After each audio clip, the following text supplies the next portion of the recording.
Културен и едукативен центар Небрегово додели награда зборот на Конески на професор доктор Елизабета Бандиловска, професор на Педагошки факултет Свети Климент Охридски во Скопје, за зачувување и продолжување на ликот и делото на Блаже Конески. Честитки за наградата. Благодарам. Награда мислам дека заслужена. Често се навраќате на ликот и делото на Блаже Конески, продолжувач, можам да кажам слободно, не само на неговото дело, меѓутоа и активно вклучена како професор, се со единствена цел да се зачува јазикот, особено стандардниот јазик.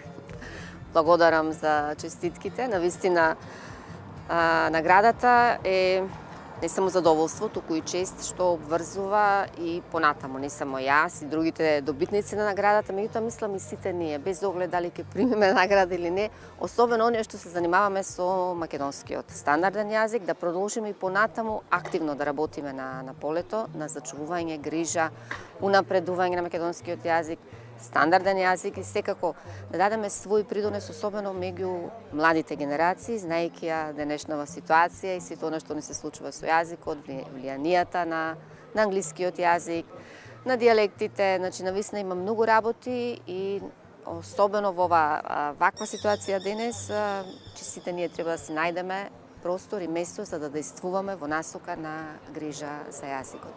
Инаку, Фондацијата Небрегово во последниве неколку години веќе се им преименувани како културно-едукативен центар Небрегово, наназад 20 години работат токму на зачувување на ликот и делото на Блаже Конески, ги мотивираат и студентите, и учениците, да не зборувам за нас, на професорите и истражувачите кои што тоа ни е нели во доменот на нашата професија да се занимаваме со истражување во јазикот, меѓутоа и да речам пишувајќи за јазикот, пишувајќи за Конески, да не само да дадеме свој придонес, туку да бидеме и негови достојни наследници во смисла јазик, култура, книжевност, наука, затоа што знаеме кој е Блаже Конески, еден од втемелувачите на македонскиот стандарден јазик, секако следејќи ги патоказите, врвците на оние претходници, особено на делото на За ликот и делото да се зборува на Блаже Конески,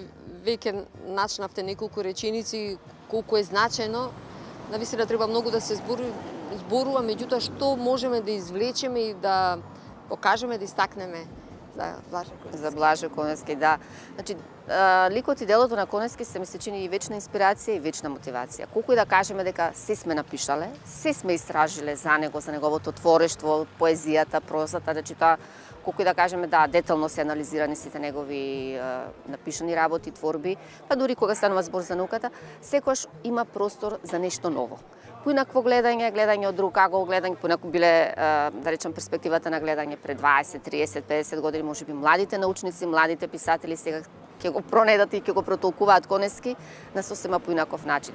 Така што и да прочитаме од него, верувам дека ќе ни биде нешто што ќе не мотивира и ние да се занимаваме со научно-истражувачка работа или да почнеме да пишуваме проза, поезија, што и да е нешто што ќе не влече и во однос на јазикот и во однос на литературата, но пак ќе речам во насока на зачувување на јазикот. И јас тука во оваа насока би ја искористила, мислате ли, цитатот со кој што го завршува мојот труд во книгата. Значи, во оваа книга се поместени статии за јазикот и за Блаже Конески од професори, од целата наша земја Македонија, од студенти, од новинари исто така, значи, во контекст на јубилејот 80 години македонски стандарден јазик, но сепак централна тема е Конески македонскиот јазик. Мислата ми беше или како јас го гледам јазикот и како на тој начин, да речем, се обидувам да чекорам постапките на Конески. Јазикот сум јас, јазикот си ти, јазикот сме сите ние. Пирејот на новото време. Навистина, јазикот сум јас, мислам дека поголема поента и поголема созначење реченица не постои. Навистина ми е особено драго што целосната, како да кажам, лингвистичка фела секогаш се осврнуваат и се продолжувачи, меѓутоа што можеме да порачаме на генерациите, како да го продолжат ликот и делото на да си го сакаат македонскиот јазик. Значи, без желба да се сака, и тоа е нешто што го учиме, ми се чини од раѓање. Во моментот кога ќе се роди детето, кога треба да го усвојува мајчиниот јазик, од тука почнува љубовта кон јазикот. Што повеќе да зборуваме, што повеќе да читаме на македонски јазик, првите зборови, првите насоки во однос на јазикот да бидат насочени кон македонскиот јазик. Знам дека англискиот јазик сега си има многу силно влијание и во тој поглед. Понатаму, сето тоа продолжува во градинките. Значи, во предучилишните установи, кога читаме, да читаме на македонски стандарден јазик. Да не зборувам за основното, за средното, за високото образование. Значи, примерна е љубовта кон мајчиниот јазик. Основа е на се што работиме понатаму. Без оглед која професија ќе одбереме, че мора да се го сакаме мајчиниот јазик, македонскиот јазик и понатаму да се насочиме колку што можеме да го совладаме во на стандардна форма. Зошто? Затоа што утре, како академски граѓани, или сите се стремиме кон тоа да дадеме придонес кон македонското општество, да бидеме интелектуалци и без оглед, да речеме, еве, во која средина да сме, треба да го владееме стандардниот јазик, за да може и да се грижиме за него. И како таков да им го пренесеме на идните генерации.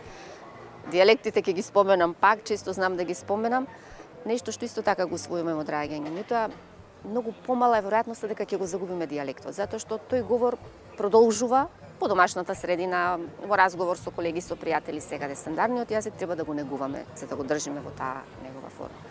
И јас се надевам дека во контекст на зачувување на ликот и делото на Конески, негова поголема афирмација, можеби се надевам дека државата ќе најде слух и ќе го донесе законот за доделување или за државната награда Блаже Конески за особен придонес и грижа за македонскиот јазик. Благодарам. Благодарам јас.